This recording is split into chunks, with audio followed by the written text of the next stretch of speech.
Hi, welcome back to our channel. For today's video is how to make a formula in Google Sheets. It's just pretty quick and simple, so let's go.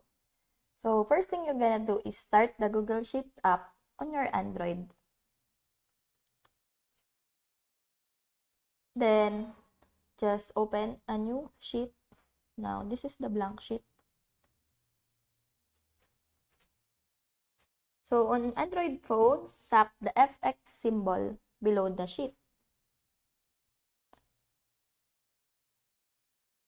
So here you see all the categories that has a formula. So there's array, database, date, engineering, filter, Google, and etc. So to show you one of the simple function, I'm gonna show you how to add. For example, let's put a number here.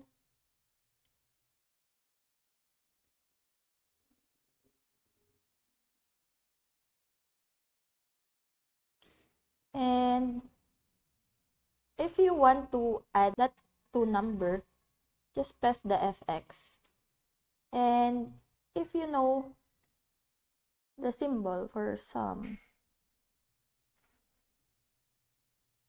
and then just press the to number, and then just press the check one. So now it has the function. So it's one of the simple one.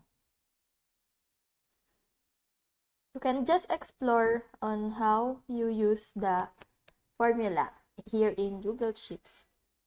So that's it. I hope that this video helps. If you have any questions or comments, kindly put it in the comment section below. And if not, don't forget to subscribe and like. Thanks!